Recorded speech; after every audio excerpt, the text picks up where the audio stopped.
కంచిపట్టు చీరల సామ్రాజ్యం తెలుగు ప్రజల షాపింగ్ ప్రపంచం వారాహి సిల్క్స్ కూకట్పల్లిలో ఏప్రిల్ 4న గొప్ప ప్రారంభం.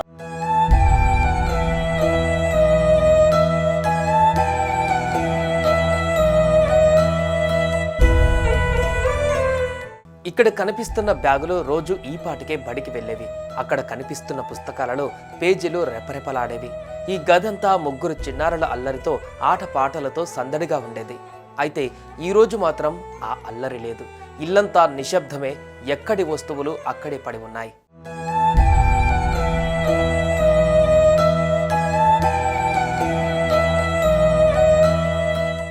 బతుకు తెరువు కోసం ఆ దంపతులు వలస వచ్చారు.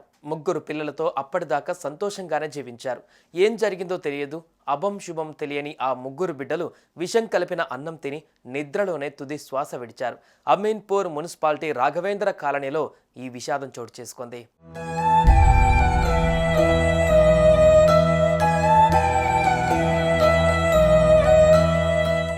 సంగారెడ్డి జిల్లా అమీన్పూర్ పోలీస్ స్టేషన్ పరిధిలో తీవ్ర విషాద ఘటన చోటు చేసుకుంది. కుటుంబ కలహాలతో ముగ్గురు పిల్లలకు విషమిచ్చి తను కూడా ఆత్మహత్యాయత్నం చేసింది ఆ తల్లి. ముగ్గురు పిల్లలు మృతి చెందగా తల్లి అపస్మారక స్థితిలోకి వెళ్ళింది. పోలీసులు చెబుతున్న వివరాల ప్రకారం అమీన్పూర్లోని రాఘవేంద్ర కాలనీలో చెన్నయ్య, ఆయన భార్య రజితలు నివాసం ఉంటున్నారు. వారికి 12 ఏళ్ల సాయికృష్ణ, 10 ఏళ్ల మధుప్రియ, 8 ఏళ్ల గౌతమ్ అనే ముగ్గురు పిల్లలు ఉన్నారు. చెన్నయ్య పొట్టకూటి కోసం వాటర్ ట్యాంకర్ డ్రైవర్గా పనిచేస్తున్నాడు. గురువారం రాత్రి 9 గంటల సమయంలో భార్యాభర్తలతో పాటు ముగ్గురు పిల్లలు ఇంట్లోనే భోజనం చేశారు. చెన్నయ్య అన్నం, పప్పు తిన్నాడు. భార్య, ముగ్గురు పిల్లలు పెరుగన్నం తిన్నారు. భోజనం చేసిన తర్వాత చెన్నయ్య ట్యాంకర్ నడిపేందుకు చందానగర్ వెళ్ళాడు. రాత్రి 11 గంటల ప్రాంతంలో తిరిగి ఇంటికి చేరుకున్నాడు. రజిత తలుపులు తెరవగా ఆ సమయంలో పిల్లలు నిద్రపోతున్నారు.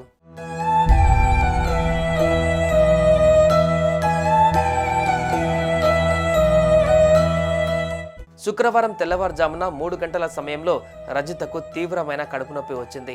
దీంతో ఆమెని స్థానికుల సహాయంతో చెన్నయ్య ఓ ప్రైవేట్ ఆసుపత్రికి తీసుకువెళ్లాడు. జరిగిన విషయం తెలియడంతో ఆ తర్వాత పిల్లలను పరిశీలించగా అప్పటికే ముగ్గురు చిన్నారులు మృతి చెందారు. దీంతో ఈ ఘటనపైన పలు అనుమానాలు వ్యక్తమవుతున్నాయి. చెన్నయ్యది రంగారెడ్డి జిల్లాలోని తలకొండపల్లి మండలం మెడకపల్లి. బతుకు తెరువు కోసం గత కొంతకాలంగా ఆయన అమీన్పూర్లో ఉంటున్నారు. ముగ్గురు పిల్లల మృతదేహాలను పోలీసులు స్వాధీనం చేసుకుని పోస్టుమార్టం నిమిత్తం ప్రభుత్వ ఆసుపత్రికి తరలించారు. ఆసుపత్రిలో చికిత్స పొందుతున్న రజిత పరిస్థితి విషమంగా ఉన్నట్లు తెలుస్తోంది. కుటుంబ గొడవల కారణంగానే రజిత ఈ అఘాయిత్యానికి ఒడిగట్టినట్లుగా అనుమానిస్తున్నారు. కాగా చిన్నారుల మృతిపైన పోలీసులు కేసు నమోదు చేసి దర్యాప్తు కొనసాగిస్తున్నారు. కాగా ఈ ఘటనకు సంబంధించిన పూర్తి వివరాలు తెలియాల్సి ఉంది.